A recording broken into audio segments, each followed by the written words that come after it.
I'm often accused of being too much of a pessimist, too harsh on games that aren't even out yet, just judging them too harshly from the trailers. So I'd like to preface this by saying that I haven't been as hyped for a game as I am for Darksiders 3, or at least was when the game was first announced, because in the meantime some gameplay has been revealed and I paused the hype because there were some things in there that I didn't really like. Now I know this is not a finished product, I know it says pre-alpha in the corner, though that's not what a pre-alpha game looks like, but sure, I'll eat your PR speech. But I bring these concerns to the video as a form of feedback, as hopefully this stuff will get fixed in the final game. Just stuff that I'm not liking what I see, so I really don't want it to be in the final version. So here are 5 things that I already hate about Darksiders 3, judging from the trailers, obviously. First of all, there's too much melee. Too much melee going on.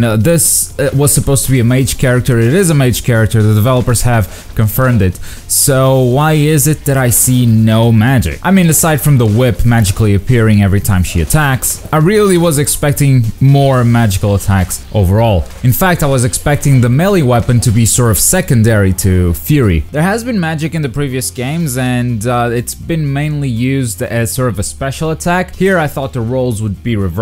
Magic would be the main attack and the special attacks would probably be something melee. Overall, the expectation was just that this character would play very differently from War and Death because it was a mage, not a melee focused character, and that's not what I'm seeing here. But speaking of melee, the whip is probably one of the worst choices they could make. I never was a fan of whips in general in video games. I always thought they were lame, but this whip in specific, it's so easy to look at War and Death and see their swords and scythes and weapons just slice through demons and angels. And with the whip, Fury is just like poke, poke, poke. She's like those annoying kids that keep poking you and see if you react, you know? Testing your limits and stuff. Instead of each attack just slicing through a fucking guy, it's like just poking him in the face, and it's a massive downgrade, I think. And the sound doesn't help either. Like, the whip sound is so annoying that I'm already tired of hearing it just from this gameplay demo.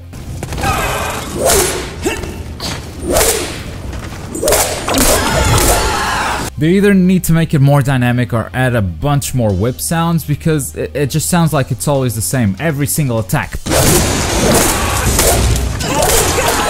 It's really annoying, I'm not kidding. The whip sound needs to go.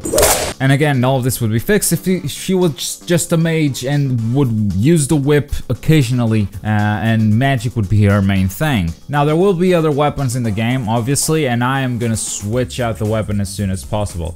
But it's lame that the main weapon, the one that is associated the most with this hero, or rather entity of the apocalypse, not really a hero, is a whip, and it sounds lame, and it looks lame, and it's such a bummer. Next, we're gonna talk a little bit about the plot or the setting, you know, not really a lot in terms of spoilers, but just what happens in the first 30 seconds of the game. It just feels a lot weaker to me as a plot setting. Obviously, it might develop into something else. This is my weakest point in this whole video.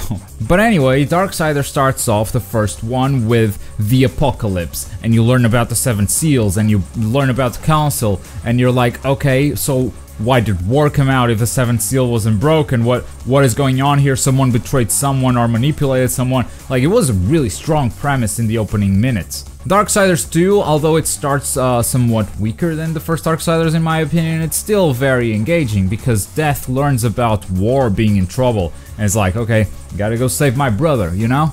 In the revealed trailer of Darksiders 3, Fury doesn't seem to care much about her brother. Like, she sees him in chains and she's like, oh, hi. Being all lady seducting, like, I don't know what that was. But then we have the 7 Deadly Sins, which, again, very interesting enemy, and the design of Sloth seems amazing. But their place in this universe, I mean, from those first 30 seconds, it's not really grabbing me. So the 7 Deadly Sins were these guys that the writers actually imprisoned, but the apocalypse has allowed them to escape. Fury's task is to put these guys back in prison. So basically the plot of this game revolves around Fury putting 7 guys back in prison.